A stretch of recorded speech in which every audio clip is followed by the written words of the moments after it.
All right. Good morning, everybody. Welcome to the Getting Started for Give for Good Louisville webinar. My name is Natalie. I work for the Mightycause team. We are the fundraising platform behind the Give for Good Louisville event. I am joined today by both Christina and Aaron from the Community Foundation of Louisville for the call. I'm going to start with a couple housekeeping items as we typically do for a Zoom webinar. So you'll notice today's conversation is in a webinar style format, which means that your video and your audio are turned off just to keep things a little bit more organized. But we still would love to be able to hear from you. We want this to be as interactive as possible. So if you have anything you want to chat amongst yourselves or, talk about things, please use the webinar chat feature.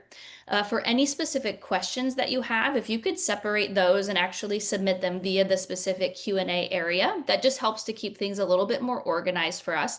I know Christina and Aaron are going to be keeping an eye on the Q&A throughout the conversation. Anything that feels like can just be answered with a quick text answer, you'll get an answer back to you. Anything that might prompt more of a like, hey, let's stop for a second and answer this for everyone to know, we will answer live. And if there's anything that we feel like is a really great question, but maybe really specific, we might keep that until the end. That way we can allow everyone to go through the content today, and then we'll discuss more like specific to you conversations at the end. So some other quick things. This webinar is being recorded. My goal is to have the recording itself available on the resource page by end of day tomorrow at the absolute latest. Sometimes it's just YouTube and how long it takes to be able to render. But the slides themselves will be available by the end of the day today. So probably in the next day or two, just check back on that kind of trainings area and you'll be able to have the recording of this conversation. So I think before we get started, I am going to allow the Louisville team, if they want to unmute, say hello, and then we'll go ahead and get going. Yeah. Hey, everybody. I'm Christina Miller. We have Aaron Henry, who is our Gift for Good Louisville manager. I am our director of marketing comms, but as you all know here in the nonprofit world, oftentimes our titles do not indicate all the things that we manage and do, right? So I've had the pleasure of helping run the Giving Days since 2021. Aaron is taking it over, managing it this year. And I do just want to highlight that Aaron's been having some kind of internet like issues. So that's why so I'll kind of be speaking a little bit more for him. Normally he would be the one speaking more, but he is available by chat though, for sure. So Aaron, I'll shoot it off to you to say hi, if you can. Okay. I do not think that our audio is say, oh, great there we to go. be on Okay. and happy to build this. Okay. Aaron probably said some really nice things because he's a really nice guy and Yeah. really happy to be here. Let's just interpret that for him. So yes, you'll probably hear the most from Christina and I, but Aaron will be there. He can chat in. That's a little less delayed for him this morning. So. All right, so without further ado, let's go ahead and we will get going. I actually have a quick poll because I'm always interested in who is attending the webinars. I think sometimes it helps me tailor some of my conversation and also understand what kind of questions might come my way. So I am going to quickly launch this little poll if everyone can take a second to be able to answer.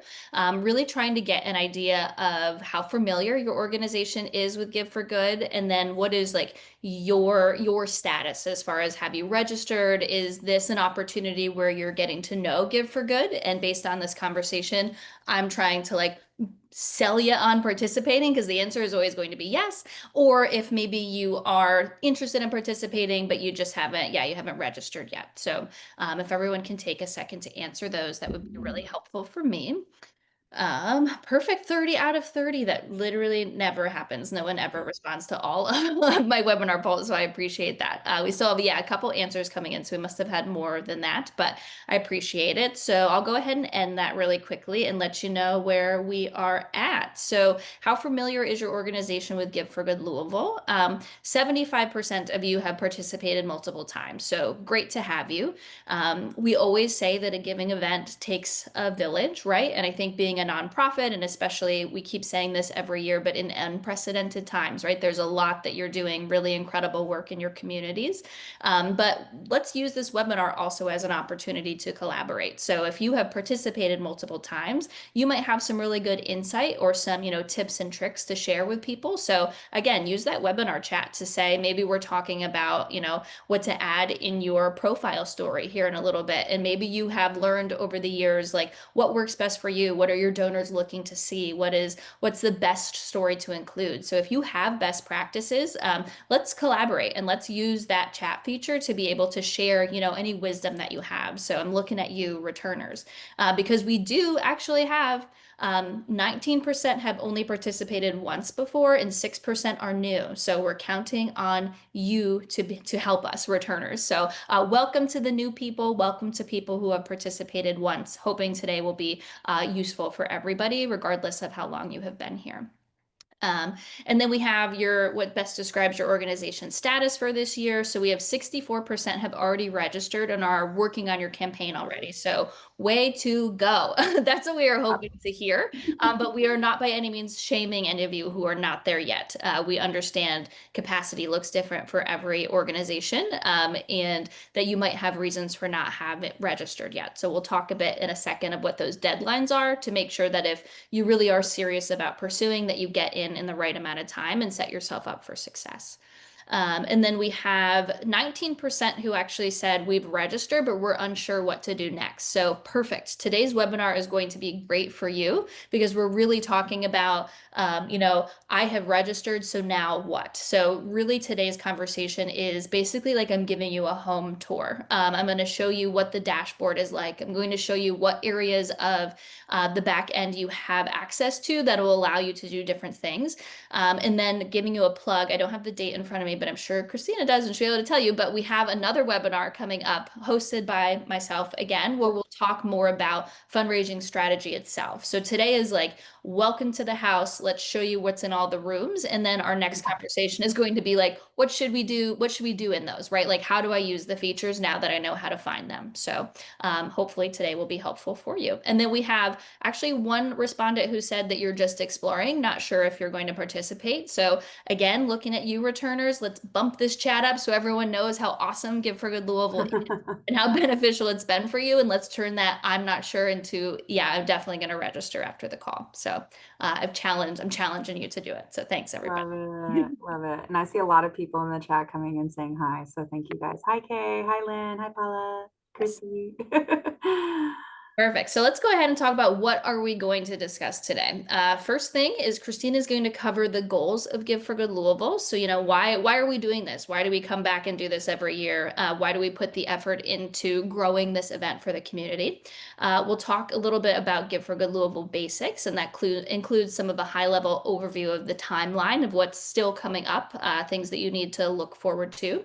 The main majority of the conversation I'm going to run today is the platform refresher. So again, walking you through, showing you what the dashboard looks like, making sure that you feel comfortable getting started and knowing where you should go to again, start building out your page and getting set up for Give for Good. We'll cover some quick friendly reminders. We'll do a Q&A. And then last but certainly not least, if you hang out until the end, we do have a survey that you'll be able to scan with a QR code to be able to give us some feedback on, how the training went, things that you're learning, and any kind of things that you want to share with us. Yep. And I'll put a link too. We'll put a link in the chat as well. Awesome. In case anybody doesn't have a mobile device. Perfect. So I'll hop over to you quick if you want to cover the overall goals. Yeah, awesome. Thank you, Natalie. So first, I always like to start with why do we do Give for Good? Like, what are the intentions behind it here? And as you can see, our goals are really centered on activating our community to invest back in itself every year while also really enhancing collaboration. So the first obviously is to encourage annual giving. If Give for Good, we see literally last year over 25,000 people gave over 47,000 donations. Okay, that is substantial in our region. And that's just through this giving day. Okay, so we are really targeting our region to invest back in itself on an annual basis and into our, nonprofit sector, which, we need that funding now more than ever, especially. The next is that we also want to connect, community members to new organizations, through the causes they love. So they may, have a passion for youth, but they always give right to the same nonprofit every year. But also, have you seen, look at all these other organizations that work with youth, right? And Gift for Good Louisville is their opportunity to explore that through our search engine and all of it. And they can search that all year long. So once you all register for Gift for Good, the cool thing about this is that you all are like live, like for the rest of the year, where people can go to the website at Gift for Good Louisville and search for you. They may not be able to donate to you directly, but they can still search for you and discover your organization. So the other, like I mentioned, is the creating opportunities for cross-sector collaboration. This day is not a competition, it's a day of collaboration. We already have the ask out in the community.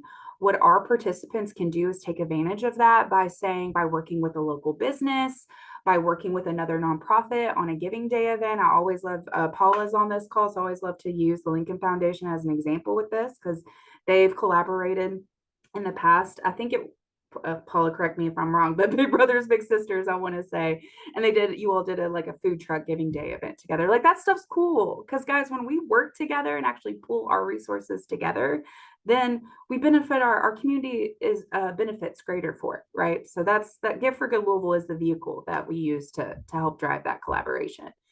And the last bit is that we want to foster a sustainable financial portfolio for nonprofit organizations. It's no secret, between the federal funding freezes and everything going on in our nation, and even here locally, especially with the tax bill and what the implications will be on charitable giving. Like, we can't always depend on grant and government funding, right? But what we do see is that individual donors who are personally invested in our missions, and as long as we steward them and keep them informed about what's going on, or get them involved with a cool event like this, whether they come to your event or they donate or they become a peer-to-peer fundraiser, whatever the case may be, that is an investment in you all that continues year over year, right? So we want to help you all draw in more of those individual donors, not only for folks who are already in your circle, but new folks, like I said, right? Making those new connections. And like I mentioned, we had over 25,000 people, but they gave over 47,000 donations. So that is proof that people are giving more than once on this Giving Day. Yeah.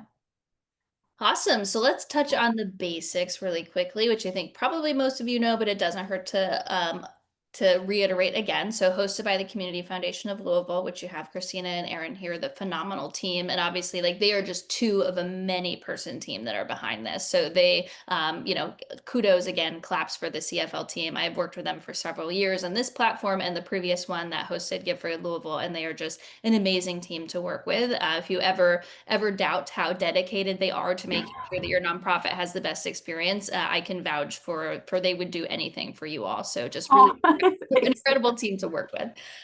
So like Christina said, it's resulted in over 172,000 people investing more than 70 million in community support since 2014. So really just like astronomical stats. And I think every year we start the giving event talking about, like, I don't know, how many years can you run until things just plateau, right? And every year, you as the nonprofits and your donors, your peer-to-peer fundraisers, your match sponsors come out and blow us away again with, like, continuing to invest in this event and showing that it is not slowing down and it is doing amazing things in your community. So again, congratulations to everyone.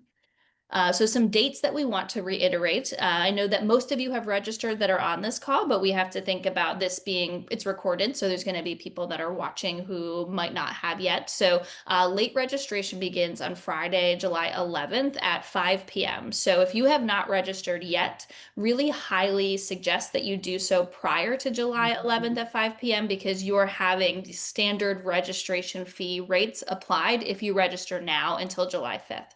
After July 11th, sorry. After July 11th at 5 p.m., those rates will be higher. We're calling that late registration.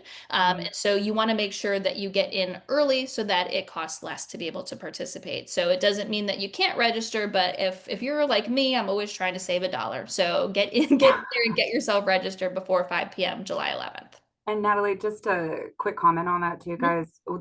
we have late registration because we do want, to give a little bit, at least a second chance opportunity for people to still sign up if they forget or if something happens. But at the end of the day, we want y'all to sign up early and now. So Mhm. that way you can give yourself plenty of runway time to participate in trainings like this, access our resource hub. You know what I mean? Like build out your fundraising campaign. Because even though we give you all the tools you need to be successful at the end of the day, you all are the fundraiser in this, right? And have to, execute that campaign. So Yeah, I very want to well give you said. time It's for not that. just very well said. It's not just saving a little bit of money. It's also making sure that you have enough time to really do the steps that we're encouraging you to do.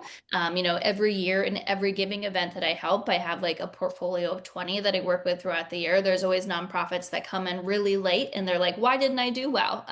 And really, you need to give yourself time, right, to develop your campaign strategy, build that team, figure out your goals, make sure you're communicating with your supporters. So Yeah. getting in early allows you to be able to do all of that. Mhm. Again, if you're not able to, the absolute last date that registration will be open in that late registration period will close on Friday, August 1st at 5 p.m. Eastern. So that will be the kind of like end date for anyone to be able to sneak in. And then the two most important dates, we have early giving opening on Monday, September 15th, and then we have Give for Good Thursday, September 18th. So, it feels like everything's sneaking up. I don't know if you feel the same as I do here in upstate New York. I'm like, July 4th is next week. What is happening? It's just like the summer never really came yet, and it's just everything is happening so quickly. So, if you're like me and you have a tendency to procrastinate, don't look at those dates and be like, I have so much time. We're framework for you. We're going to show you things that you need to focus on. And, it's never too early to get started. So, really quickly, we're going to touch on how it works for nonprofits. So, to be eligible to participate, we have a list here that shows what type of organization you need to be in order to participate in Give for Good Louisville. And we have a breakdown too of instructions depending on what org type you are on how to register on the actual registration page. So, if you have not registered yet, just know that if you go to the site, click on the Register Now button, you will see more information on, who's eligible to participate, what steps do I need to take to participate if I have not done so already based on my organization type. So that's all laid out pretty well for you there. Reiterating that you need to be in good standing with the IRS or you need to be fiscally sponsored by a 501c3 organization that is in good standing with the IRS. Again, just laws that we all need to abide by to make sure that that donors are able to trust and that their donations are going to the correct places and that your organization is in good standing. Specific for Give for Good Louisville. So you need to be headquartered or provide services in either the Kentucky counties of Jefferson, I'm going to say these things wrong. Oldham, that's not it. Oldham, probably, Shelby, Hold Spencer, them. and Indiana counties of Clark, Floyd, and Harrison. So you have an upstate New Yorker taking her best take on what You did that great. hopefully that was it. So you need to be headquartered or provide services there. So this is really about building up that local community. And then, most important thing is you need to register. So some questions that we get again across the board for events that I help to host is, do I need to register every year? Yes, we need to see that buy-in every year. It allows the community foundation to know like who is actively participating, allows you to be hosted on the site, be able to accept donations. So if you participated last year, don't think that that just means that you're automatically in, right? So go to the site, make sure that you get yourself registered. And then yeah, just reiterating last day to register until kind of that late period hits is July 11th at 5 p.m. Yeah, and when you guys register, you should receive a confirmation email. So if you don't receive a confirmation email, that means one of two things. Either it got, stuck in your spam or your organization's firewall, the email did, or you maybe saved your registration form, but you didn't actually submit it. So, we'll be hitting those folks who've saved but haven't submitted. Erin will be actually sending them an email just to remind them, but still, make sure that you do submit that. And I'll show you here in a second with the platform walkthrough where you can go if you're logged in to see if you are actually approved for the event too. So there's a couple ways to do that. And then last but not least, before we hop over into kind of navigating that dashboard, is just reiterating the support that you have for Give for Good Louisville. So tons of resources available on the website, which we will go over live here in a second, but checking out that resource hub. Aaron, Christina, and team have spent a lot of intentional time putting together what they believe to be the best resources to allow your nonprofit to be successful for the event. Ranging from how do I navigate the tech platform, which is, I think, one side of the house, to like fundraising strategy, right? Because I think it's a twofold. It's not only needing to understand the technology you're using to fundraise, but then what are the strategies that I need to do to connect those supporters to the technology we're using to fundraise. So definitely check out that resource hub for all of those incredible kind of linked out resources we have. And Um, we expanded on our marketing materials this year, guys. So yay. So you all even have more stuff to plug and play. Yeah, perfect. And then for technical assistance, so I told you that I work for the Mightycause team. So our support team is always here to help you as well. So that those are real life people that are behind our email and then our call center as well. So you can contact a member of our team if you're thinking more of like a technical related question, right? I'm on my profile and something is wonky or I can't figure out how to do X, Y, and Z. That's a definite great route to go to talk to our team. So you can either fill out a form, which I'll show you in a second how you can do that directly as you're logged in. You can email our team at support@mightycause.com, or you can call our team as well. I would say that like the call is available if that's something you feel more comfortable with. I typically tend to encourage nonprofit admins to fill out that form or email because we get a lot of information on that submission that tells us like who you are, where were you logged in at, what page were you on, allows us to be able to share screenshots in ways that like a phone call, sometimes you're like, all right, now describe to me what it is you're seeing, right? So like I think there's benefits to both of those, but just that's just my 2 cents, but totally up to you. And our team is available Monday through Friday, 9 a.m. to 5 p.m. Eastern, as long as it's not a holiday. And then for other inquiries, definitely there's a lot of information available on the frequently asked questions on the Give for Good Louisville site. So unless your question is like very obscure and specific to you, I would probably venture to guess that an answer is available to you on the FAQs because Christina and Aaron have spent what, if you look at it, feels like probably weeks of their life putting together frequently asked questions. So like definitely go there, use control find, try to look up a keyword. I bet you you'll find an answer. Yeah, fun fact, guys. For really common questions that I got a lot, I've just been adding them to the FAQ page. Mhm. So these are questions that we've gotten in the past or, that kind of deal. So hopefully it should pop up there for you. But Yeah. if not, call us. Mhm.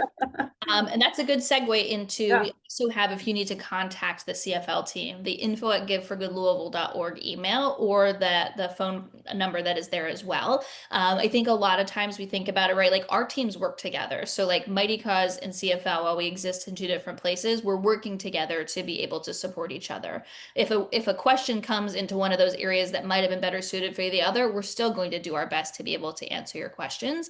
But I think too, sometimes remembering that like Aaron and Christina, like they're working on the fundraising side of the house. And while they are definitely pros on how to use the platform, their time is probably better suited talking to you about fundraising strategy or, securing sponsors for your matching grants, answering things that might be more strategy specific or like specific to the event versus our team over here, who works with hundreds of giving events every year, is definitely better suited to answer any questions you have on the technical side of the house. So, why I put in a donation level, but I can't figure out how to add additional ones. How do I update my admins for this year? Like those kind of questions, like our team is going to be able to answer fast. Again, no one's going to like close the door if you ask a question into the wrong area. We both have enough overlap to be able to answer those questions, but just wanting to make sure I want to protect Christina and Aaron as much as I can and reiterating that any kind of technical questions, again, while they can answer them for you, send them to our team because that's literally their job is to answer those types of questions. So we're here for you. And speaking of technical issues, Natalie, Yeah. I will say that Aaron and I aren't able to comment in the chat. It's just a Oh, host panelist, just oh, FYI. So you might need to turn on a little button for me. interesting. How would I even do that? I'll try to figure that That's out. okay. But if not, just know that Christina and Aaron are trying their best to talk to you. So okay, so and then the very last thing to highlight on the support area is signing up for office hours if you need them. So I think the reaching out to teams is helpful. I think, again, using the resources in that resource hub, checking out the FAQs. But if you are at a space where you're like, I just need someone to sit down with me for maybe 30 minutes to talk about some list of questions I have, or this is where I'm at as far as building my campaign, and I don't really have anybody else to bounce this idea off of, and I would love to talk to more of a fundraising strategy expert to see if I'm moving in the right direction. Utilize these office hours, because Christina and Aaron they've already blocked off the time on their calendar. They would love to be able to touch base with you. So if you fall into a category where, just sending an email might not be the most beneficial, and it would be good to just sit down and have some meaty time to talk to somebody about something, office hours. So I think that's a great service. Not all of my giving event hosts have capacity to offer that. The ones that do, I can't suggest enough taking advantage of that if you feel like you have the right amount of, there's no right or wrong amount of questions, but if you feel like you would be better suited to like have a conversation with an expert, definitely utilize those office hours. Thanks, Natalie. Yeah. Also, shout out to Donna Brown, who's on our team here at CFL. She's in the chat too. So yeah, Donna, I might need you to share links and stuff for us. Perfect. All right. So let's go ahead and start with our platform walkthrough. I would reiterate. Okay. Thanks, Aaron. Perfect. All right, so let's go ahead and we'll start with our platform walkthrough. I think I'm going to turn off my camera just because I'm going to spend a lot of time over here since I'm actually navigating the site versus like talking about slides. So, but I will hop back on when we do Q&A, but that way I can save you from my side profile. So let's go ahead and we can do that. So I am going to hop us over into our demo site to start with. So let's talk about how to navigate your organization dashboard, because that's what we're here to learn about today. So I guess the first thing we need to talk about is, how do I access my organization dashboard? So most important thing to remember is that our first starting point, step number one, is starting at giveforgoodlouisville.org.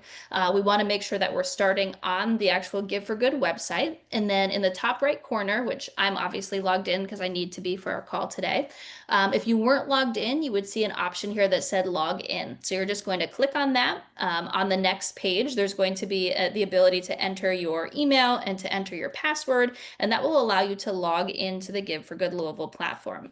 From there, you'd have your name up here in the corner. You could click on that, and then you would have a little option here that said organizations, and then any organization you manage would be directly under that banner.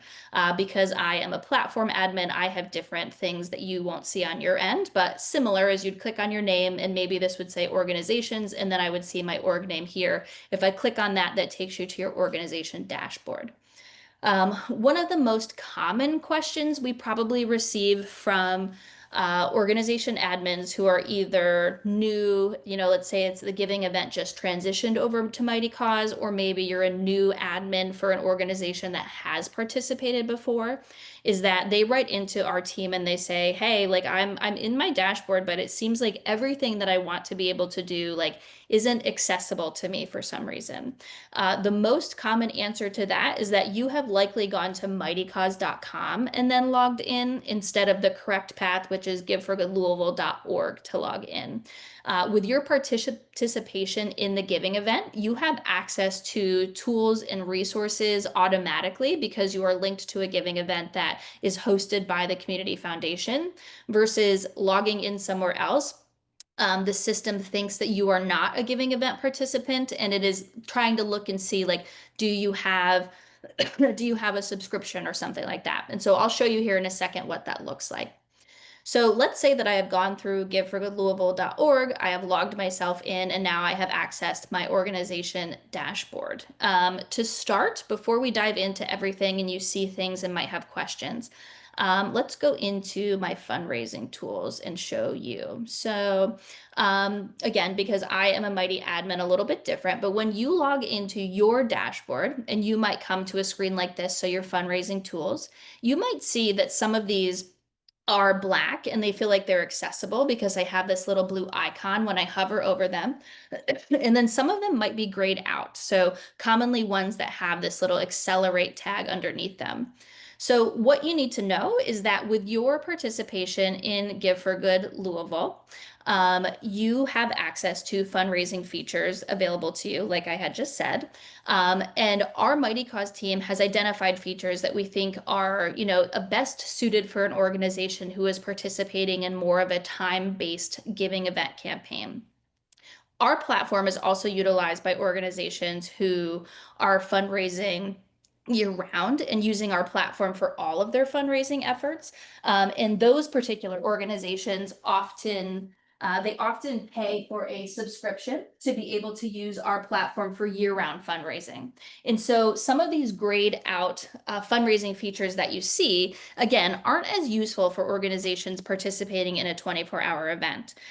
This is by no means a sales pitch. You have access to everything that is successful, but if you were to finish Give for Good Louisville and you're like, man, I really love the Mightycause platform, we're struggling with figuring out how to collect donations year round. We don't really have a fundraising space. Then maybe you do pay for a subscription and you utilize some of these additional features. But just wanting to reiterate that everything you have access to for Give for Good Louisville is something we've identified that will be, most helpful for you.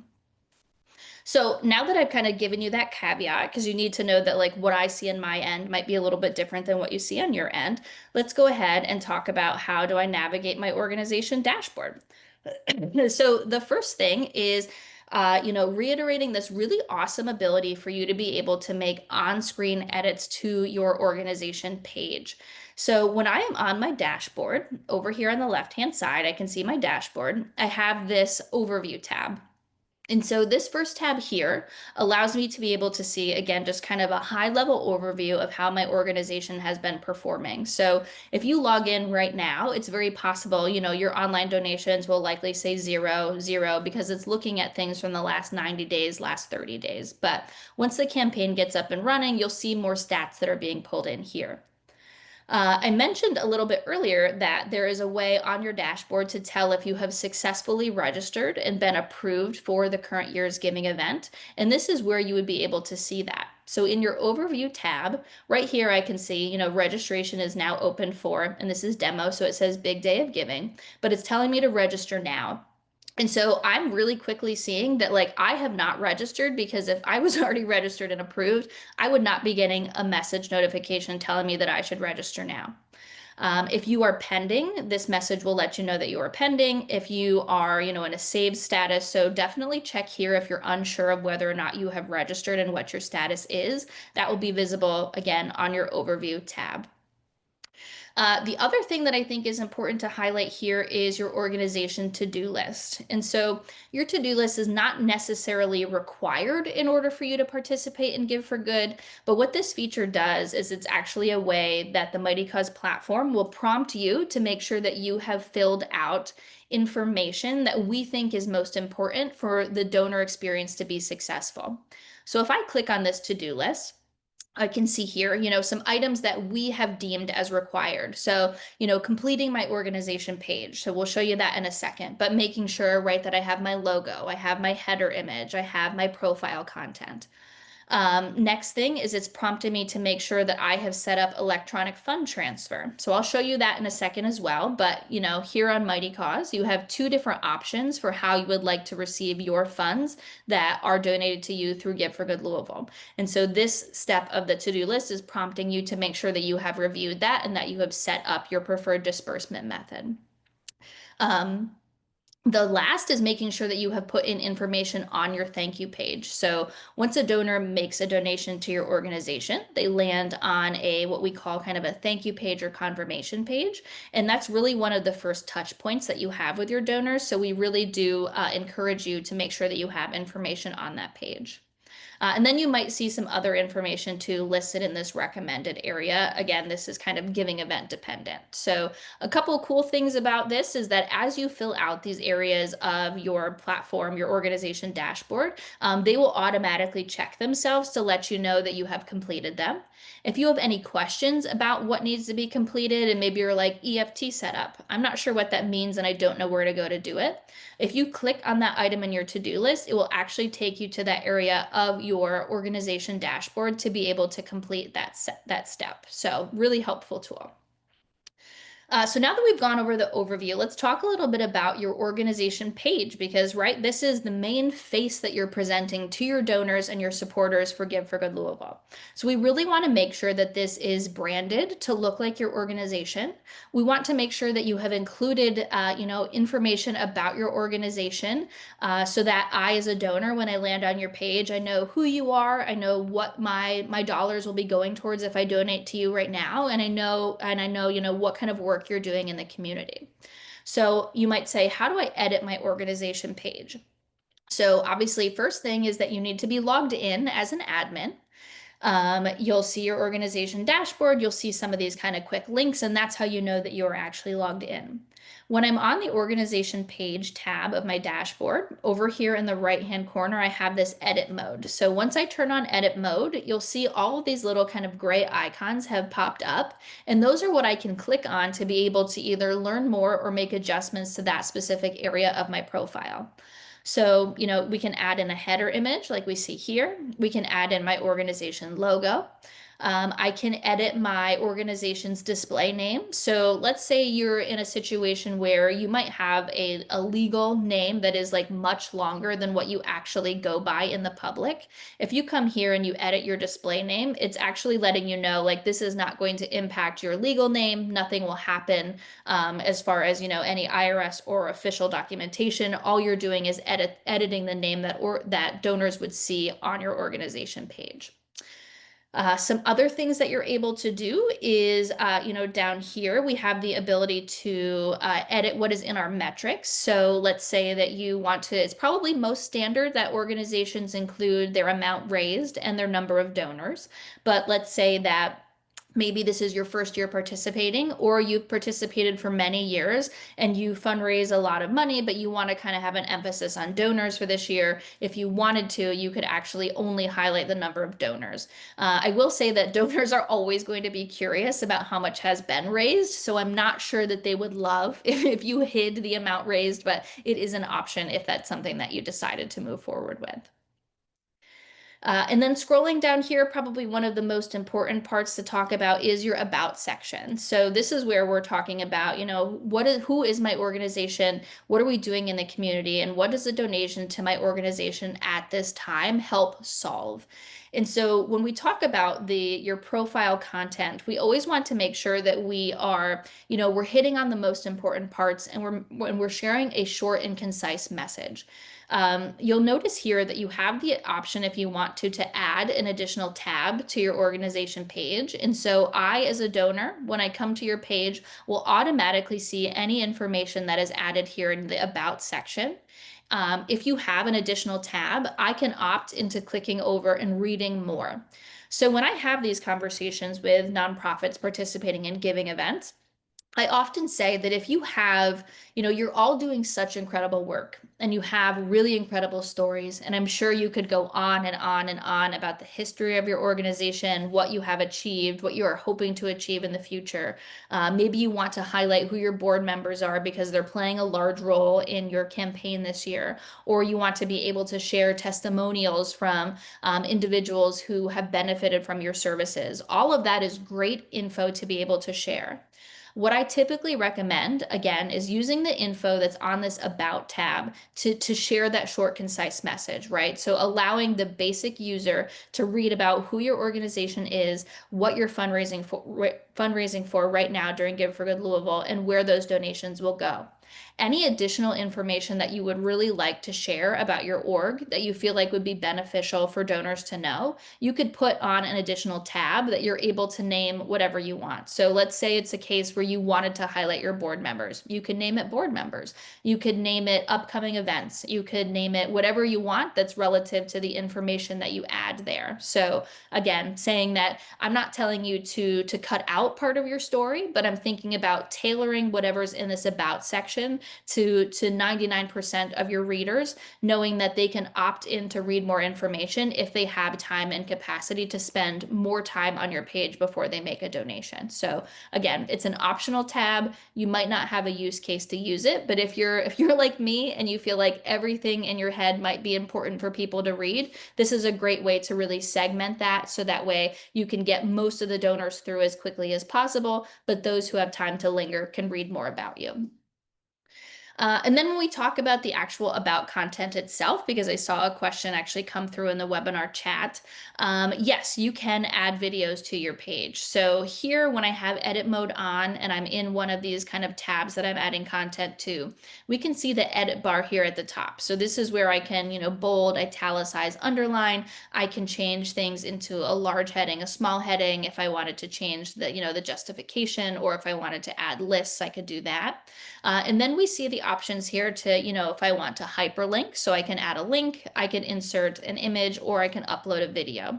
You also have the option here where you can click on this like rich edition, and this is where if you wanted to insert a button, emoticons, insert a table, special characters, embed a URL, or a horizontal line, you can go that route too. So probably the majority of anything you would want to add to this page, you can do so. You just need to kind of click in here on these buttons to make sure that you've found the right place. And then just being super, super, super sure to reiterate that we need to make sure that we save. So we want to make sure that we click save once we're done making these edits. There are some locations in your organization dashboard. You'll notice that just by adding a value, it automatically saves itself. This is not one of those locations. So just make sure if you make any updates to the about section, once you're done, you just click that little save option. And so yes, that's your about section. And then as we scroll down into our page, we'll notice that sometimes there are some areas where I might see it kind of grayed out, but I have a button over here.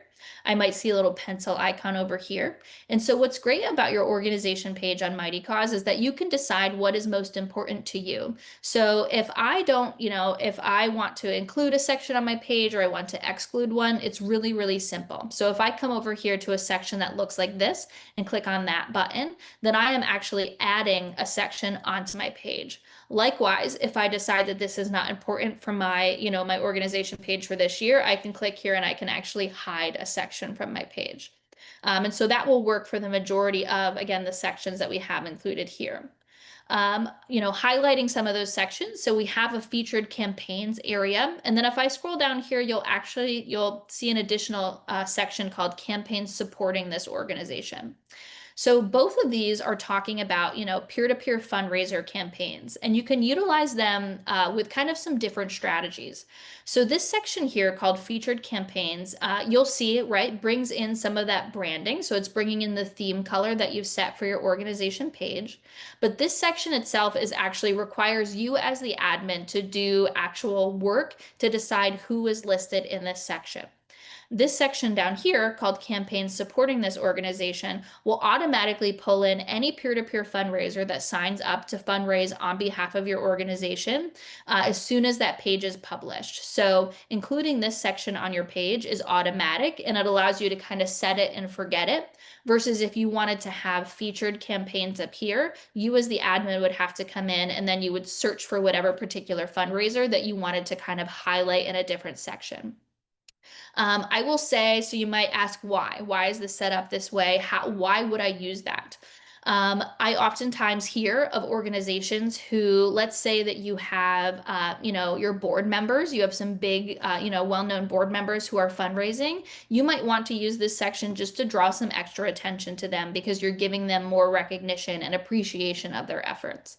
I actually just recently, for all of those of you who may or may not have ever watched One Tree Hill, I worked with an event where Chad Michael Murray was a fundraiser. And so he was highlighted in a featured campaign section. So if you have any, large celebrities, local celebrities, your board member, I don't know, any kind of particular campaign that you feel like needs to be set out above the rest, this is the area you could do that. And I like whoever just sent me the eyeballs when I said Chad Michael Murray. I know that was a big deal for me. I thought that was pretty cool. So likewise, if you decide that you don't want to use this because you want everyone to be on the same playing field and you want to put them in this campaign supporting this organization area, you could always hide this featured campaigns area. And then just a general reminder, if you do have questions, because I have not yet been able to figure out how to add Christina and Aaron to be able to chat back successfully, if you can add your questions into the Q&A, we are able to get answers back to you over there. So if you've submitted a question so far that I haven't had a chance to answer, if you can put that in the Q&A, that will allow Christina and Aaron and myself to be able to type back to you. Again, apologies that I clearly missed a button during the setup of the webinar that allows us to chat in the chat to you. So yeah, if you want to add those in the Q&A area, we'll get answers to you as soon as we can. And then, again, last but not least, we have this giving activity area where it will show, any donors who have given to your page and the amount that they have given. We do respect, as you can see here, any level of donor anonymity. So your donors will have the option to, hide their name from the public. They can hide their donation amount from the public or vice versa. And then all of that will be reflected here in the giving activity. One neat thing that I don't know that everybody realizes is because, donors really love to see their names when they have donated to your page. And so let's say that I donated a couple hours ago and your campaign is rocking for Give for Good Louisville, and I can't find myself very easily. If I click on this See All Activity area, I can actually search for my name and be able to find myself on your donor wall. So that's a pretty cool feature that I don't think everybody knows. So if that if you have participated in the past and you've had a lot of donors ask those questions, it might be worth in some of your email outreach to just reiterate to them, like, hey, make sure that you check out our donor wall and use the search feature if you want to, see your name on our donor activity feed. And then we have a media gallery, so you can add, if you have additional pictures of, any recent programming that you've run or anything that really helps to, drive home your mission and what you're able to do in the community, you can utilize that. And then down here, we have any matches that you have set up for Give for Good Louisville. We'll show here in this matches section. So if you had 2 active matches, they would both show. If you had 3, they would show. Anything that is active right now and still open, your matches will show here in this area.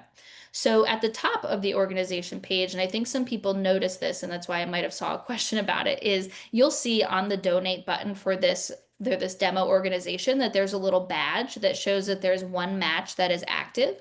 That is actually automatically applied by the platform if you have a match that is open and active at this time. So it's not anything that you actually have to add. The platform will just recognize if I have a match that's open, it will put this little banner here, and that's what helps to automatically draw attention to the donor that, my donation could go further because there's a match that's active.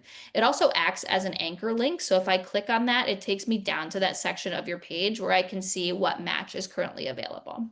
Natalie, we Yeah, have a question that's kind of relevant to this. And perfect. again, Stephen, thank you, but that's also a good example of like throw that in the Q&A. But he asked, do those matches show up on your page when you program them in, or do they not appear until they're active? That is a great question. So at this current moment in time with how the Mightycause platform works, your match will only show during its active period. So if you have an upcoming match, it will not show, but if it is active right now, it will. Thought process behind that is we sometimes work with some nonprofits who might have 5 or 6 matches that they have set up for like a longer campaign. And that would be a really big section to be able to add to the page. So as it works right now, that matches feature is only going to show matches that are active at this current time. So if you do have, time-based matches that might be popping up throughout the day, if you want to be able to highlight them more prominently, you could always add that content into the about section to say, make sure you're coming back throughout the day. We have these matches that are coming up.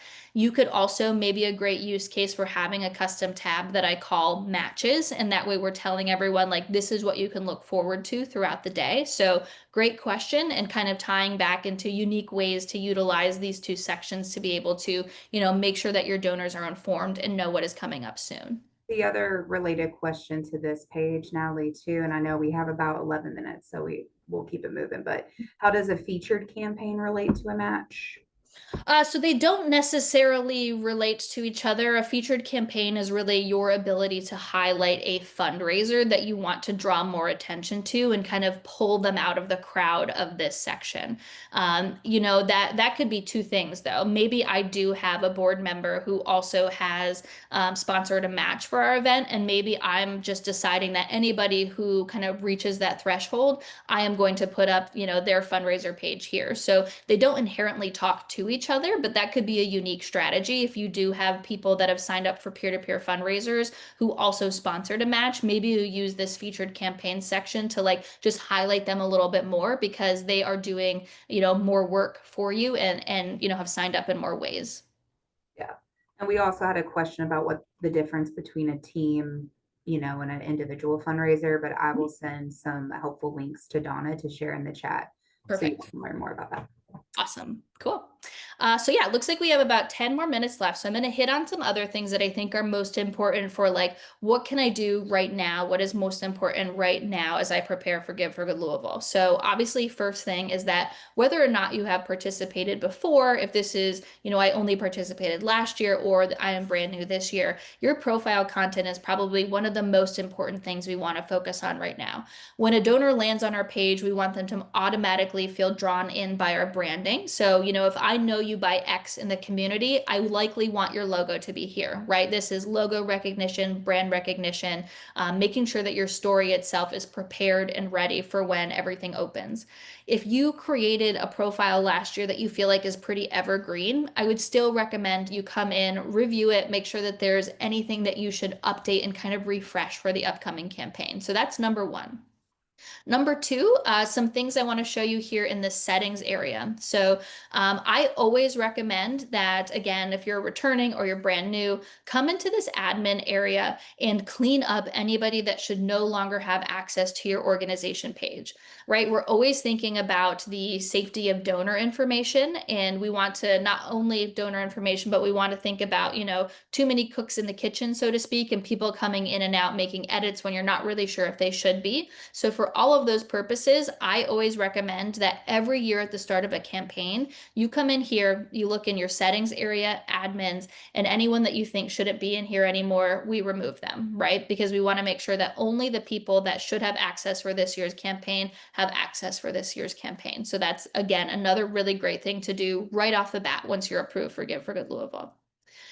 Some other things that I think you can look at and check out. So if we come in here to this general settings area, another thing I think that's helpful as you're preparing for Give for Good Louisville is this alternate search names area. So again, another scenario where maybe I have a name that I go by in the public, but we also go by an acronym, or, we used to go by a different name and we've recently rebranded and I'm not sure how donors are going to look for me. A great thing to do is, again, settings, general settings, alternate search names is where you can add in an additional tag that if a donor types that into the search area during Give for Good Louisville, your organization page will still pop up if it meets one of these tags. So I'm not sure that everybody always knows that that's there. And so that's a great thing to be able to take advantage of. And then as we scroll down, another thing that I think you could look at, and depending on how you've utilized this in the past, might be something good to refresh for this year, is this social sharing area. Again, settings, general settings, social sharing. So this is what is going to show in that kind of image preview anytime you share your organization URL somewhere where an image preview would show up. So I use Slack all the time for work purposes. Anytime I share a link, there's an image preview. I know that happens on Facebook. It can happen on LinkedIn. Pretty much anywhere where that capability happens, something pops up.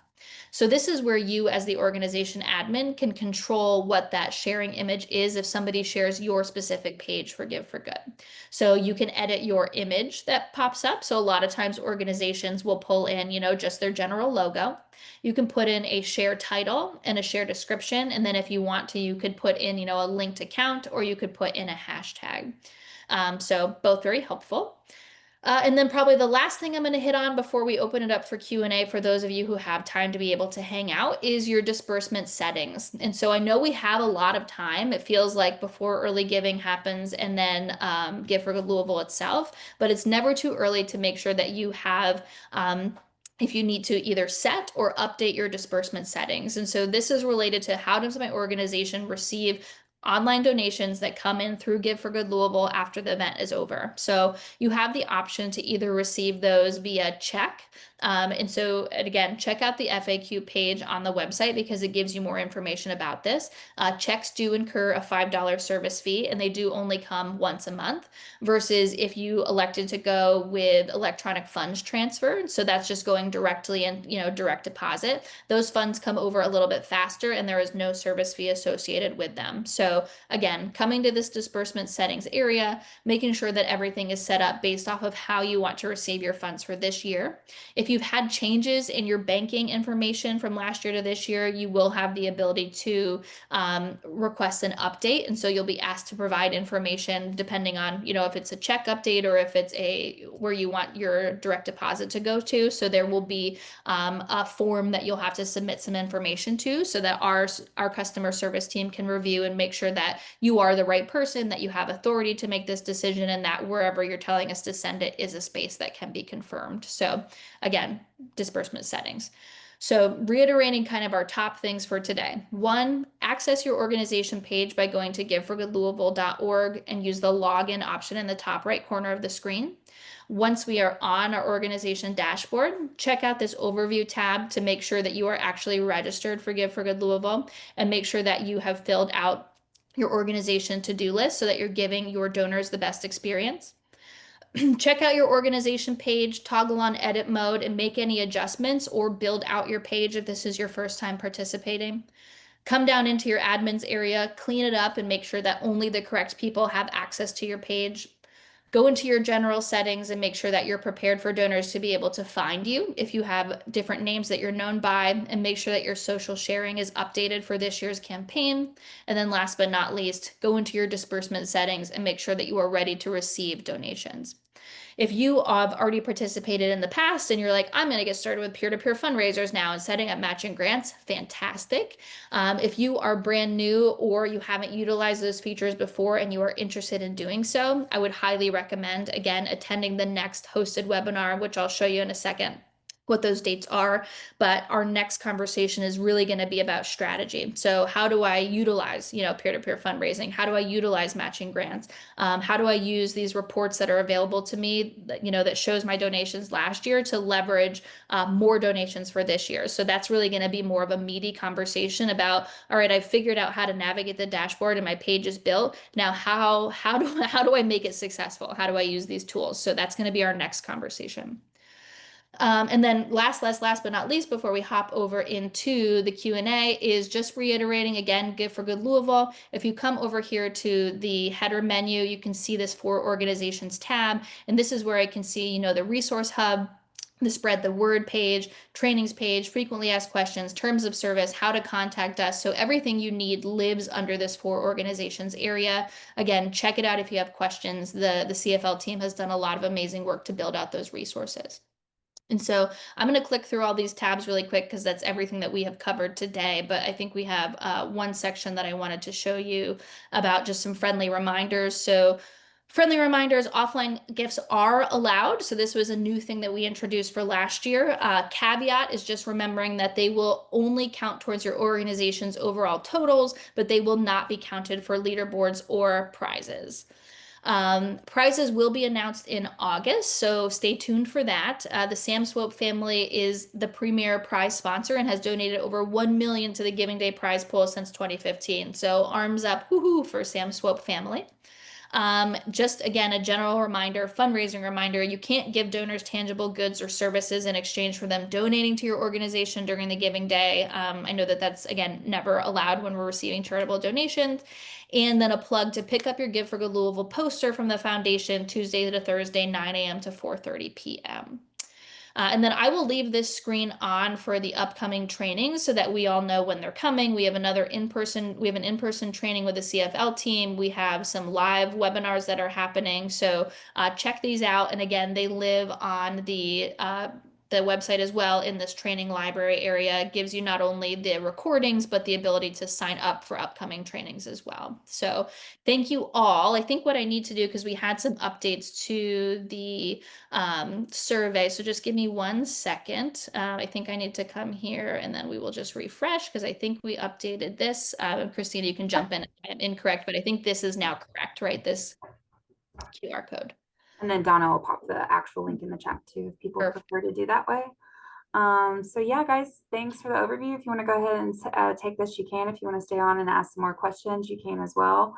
The first one that I did want to answer live, and this is, I'm going to shoot it to you, Natalie, is if we have peer-to-peer fundraisers who made a campaign for our organization last year, do they just need to make a new one this year, or do they need to do anything like delete or edit their old page? That is a fantastic question. So on the old platform, and again, we try not to talk about it too much because now we're 1 year removed, but in a previous experience, your peer-to-peer fundraiser would have had to come and create a new campaign every single year. On the Mightycause platform, they don't have to do that. So all the work that they did last year, still going to be there when they log in for this year. One thing that they can do is that via their peer-to-peer fundraising dashboard, they'll also have the ability to scope their metrics. So one thing that you want to encourage them to do is, yes, you can utilize the same page, but make sure that you go to your page and you set your metrics to count for this year's Good for Good Louisville, because you don't want that page similar to your organization page. You don't want it to show what they fundraised in 2024 and 2025, because that can slow down any new donor traffic, right? If I get a link shared with me and I see you've already raised $5,000, I'm like, I don't know, how important is my $20 to them, right? But if I scope that back to this year and I can see that your peer-to-peer fundraisers only raised $50 so far, I'm much more motivated to give because I'm seeing your real-time donor activity. So long answer short, they can utilize that same page they've already created.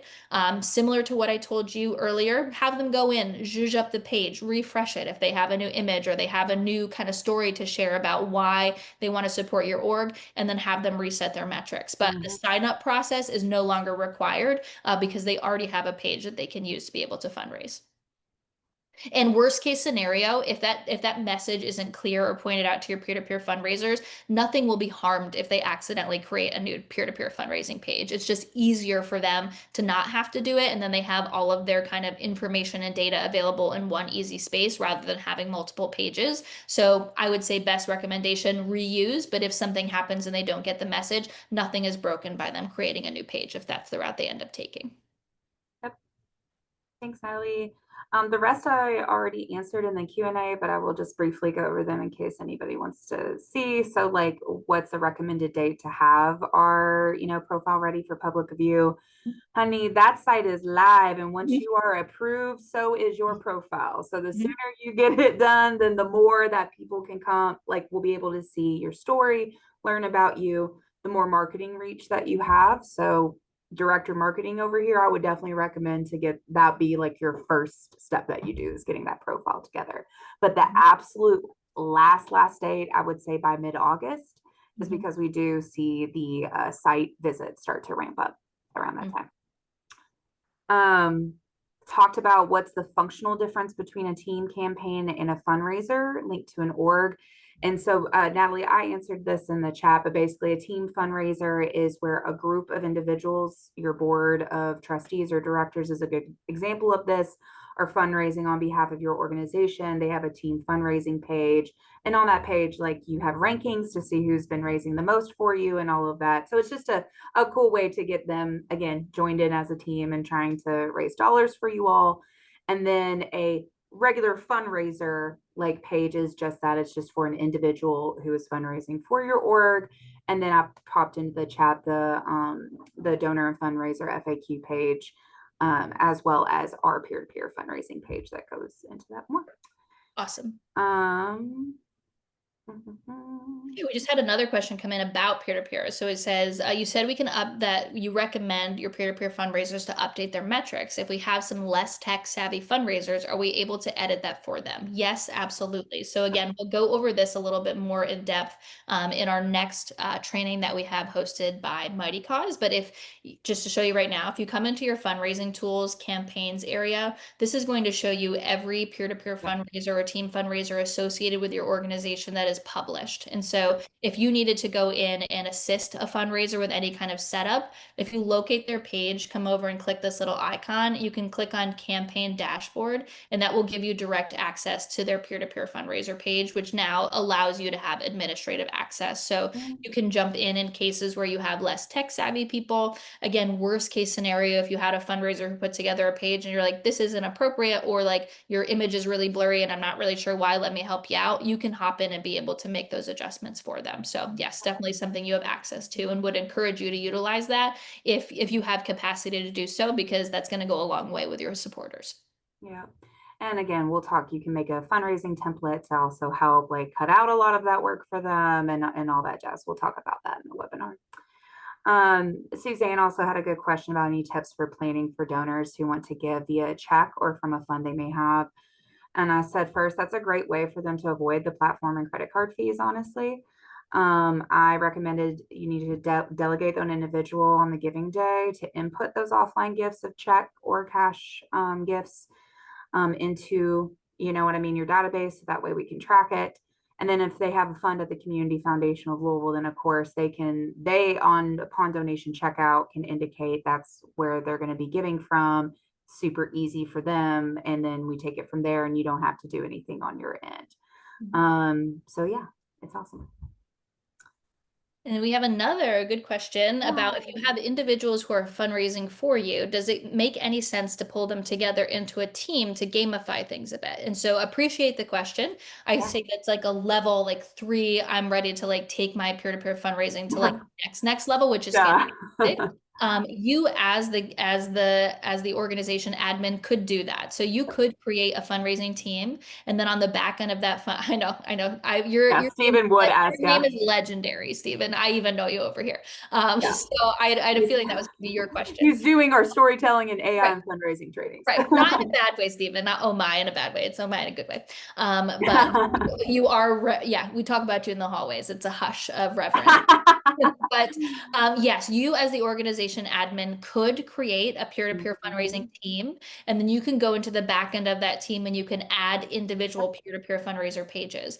I would talk to the majority of the audience who is either here or viewing this recording. You do not have to do that. If you have the time capacity, understand the platform in a way that you feel confident going that route, and you have a really good close relationship with your peer-to-peer fundraisers to know that this wouldn't confuse them, but actually like drive them to like maybe compete with each other, then that would be an excellent idea to take that path. The majority of you probably won't go there, and that is totally fine. You can still have successful peer-to-peer fundraising campaigns, but if you're like, we've participated so many years, our peer-to-peer fundraisers are doing a great job, we have a tight-knit community, and I'm looking for ways that like, how can I keep them engaged? That would be a really great like next level strategy to be able to employ to like keep the momentum coming for them. So that's a great way to utilize that. Yeah, and Joy said that they had a lot of success gamifying their peer-to-peer fundraising, which is awesome, Joy. So thank you for sharing that. And I will also just reiterate, we said this in our friendly reminders though, but like you all can gamify your peer-to-peer fundraisers. In other words, you can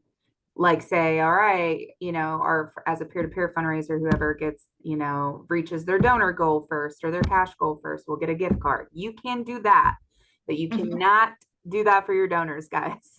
That's where we get into charitable giving, quid pro quo of giving donors tangible goods or services in exchange for donating to you all. And that is way too messy legally. So that's why we do not allow that in Gift for Good Louisville, because it requires a special kind of reporting. And we can't do that reporting for 600 plus organizations. So yes, you can gamify it with your peer-to-peer fundraisers, but don't do that with your donors. Yeah, Steven says, don't break the rules and ruin the fun for the rest of us. And literally what will happen is that we'll just we'll reach out to you, let you know, hey, you can't do that. You need to take it down. And then as long as you follow what our instructions, then you can still participate. But if you choose to not follow that, then yeah, we could revoke your participation status. So but yeah, in our next training hosted by me, so I'll go back to that because like probably most people have done the survey. And I think ours is coming, yeah, on July 24th.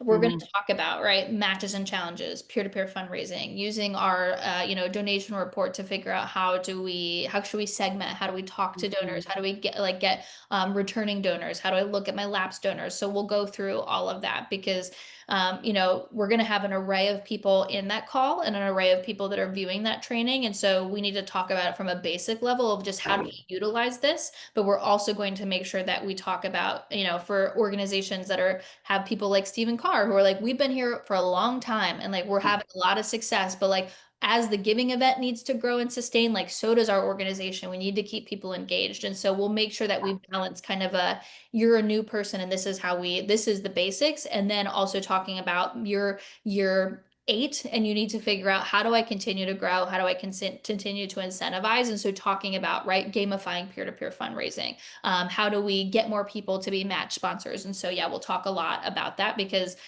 those are ways that you can, again, we can't control everything, but the more that you get people invested and to help work for you, the larger, right, the bigger area that you're sharing your organization mission with, you're casting a larger net and hopefully getting more donations too. So we'll definitely talk about that.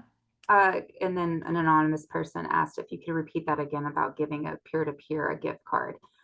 What I was just clarifying is like, yes, you can gamify your peer-to-peer fundraisers, meaning that you can, so if they one of like whoever's first to hit their donor goal or hit our, dollar goal, right? Because you can do either with peer-to-peer fundraising. They will get a gift card. If you wanted to do that, you don't have to do that though. That's just some strategy ideas, which again, we'll talk more about in the upcoming training here for the fundraising on the Mightycause platform. And we'll also talk a little bit about those strategies too in the Giving Day workshop. So we are shutting down signups because we have to have final numbers to U of L Shelby campus. So the last chance to sign up for the workshop is by June 30th. So that is coming up quick. So make sure to sign up for that. And plus it's just a great like networking. It's always really nice to be able to chat with colleagues and learn from each other too. So, okay. Perfect. And I think those are all the questions, honestly, that we have gotten. So we'll wrap it up there. Thanks for hanging on for an extra 11 minutes, guys, to just keep talking through questions. And again, we have office hours. So if you want to dive into any of this with Aaron or myself, please do that. I wish Aaron's tech stuff was working today because he is awesome. But yeah, you all are welcome to give us a call. We're here for you all because when you succeed, our community succeeds, period. So have great days, everybody. Yes. Thanks, everybody. Bye.